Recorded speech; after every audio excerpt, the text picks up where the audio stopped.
नमस्कार दोस्तों, 8 PM India में आपका स्वागत है। 5 राज्यों में हो रहे विधानसभा चुनाव में बीजेपी को मध्य प्रदेश में अपनी सरकार बचाना मुश्किल हो रहा है। 18.5 साल से प्रदेश की सत्ता पर काबिज मुख्यमंत्री शिवराज सिंह चौहान और मामाजी न केवल मोदी बल्कि भाजपा और आरएसएस के लिए भी मुसीबत का सबब बन गए हैं। उनके कार्यकाल में हुए घोटालों को आरएसएस के लोग तो पचा ही नहीं पा रहे हैं, वो मोदी शाह को भी नहीं भा रहे हैं। इसलिए शिवराज को चुनाव में मुख्यमंत्री का चेहरा नहीं बनाया गया है। लेकिन शिवराज सिंह को लेकर भाजपा की स्थिति साफ छछूंदर जैसी हो गई है, जिसे ना निगलते बन रहा है और ना ही उगलते।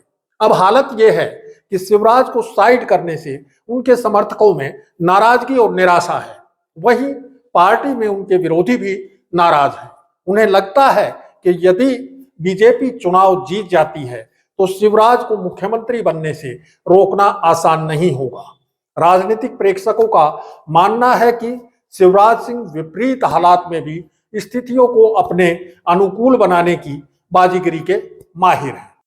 इसी के बूते पर वो कमलनाथ सरकार गिरने पर चौथी बार मुख्यमंत्री बने थे और यदि बीजेपी इस बार भी चुनाव जीत जाती है तो पार्टी नेतृत्व के लिए शिवराज सिंह को मुख्यमंत्री बनने से रोक पाना मुश्किल होगा। मोदी शाह की पसंद ना होते हुए भी पिछली बार भी उन्हें मुख्यमंत्री बनाना पड़ा था। आज भी प्रधानमंत्री नरेंद्र मोदी के सामने सबसे बड़ी दिक्कत यह है कि शिवराज सिंह चौहान के मुकाबले पार्टी में कोई अन्य नेता चेहरा बनने लायक नहीं है। बीजेपी ने भले कई सांसदों और केंद्रीय मंत्रियों तक को टिकट थमाकर चुनाव मैदान में उतार दिया है।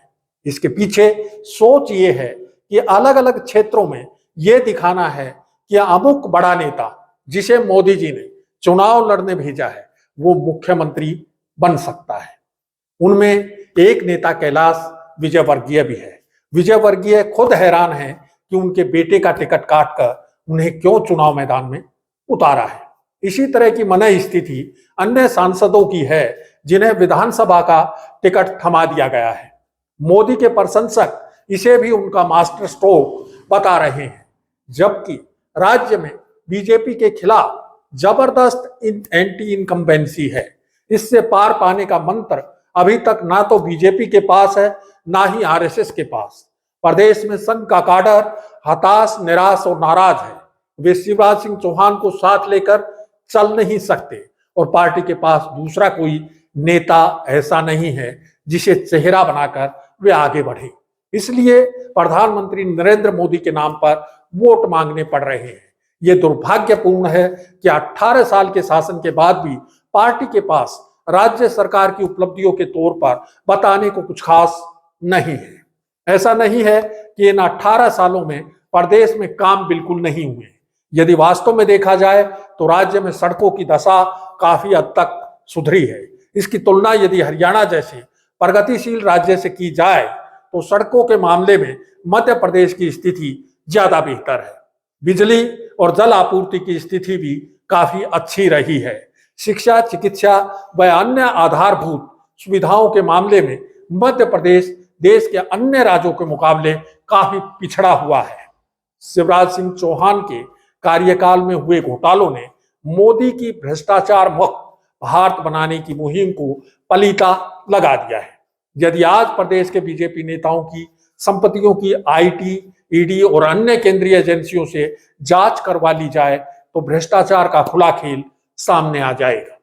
राज्य में बीजेपी की सरकार है, इसलिए प्रधानमंत्री नरेंद्र मोदी की त्रिशूल यानी आईटी, ईडी और सीबीआई को यह छापेमारी करने की इजाजत नहीं है।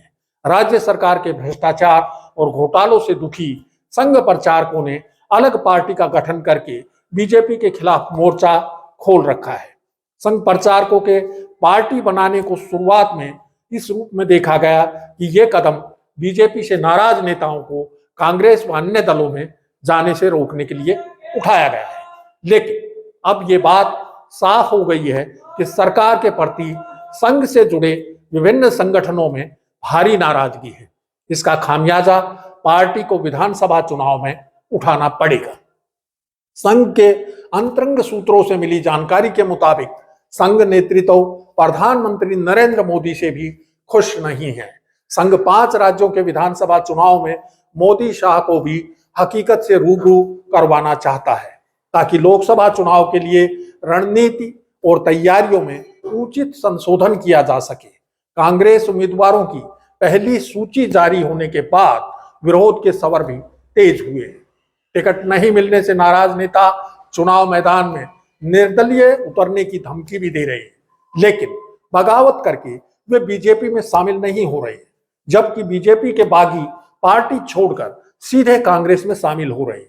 इस बात को बीजेपी का केंद्रीय नेतृत्व और संघ के कर्ता धर्ता बखूबी जान और समझ रहे हैं, लेकिन उनके पास फिलहाल इन स्थितियों और हालात पर काबू पाने के लिए कोई कारगर उपाय नहीं है।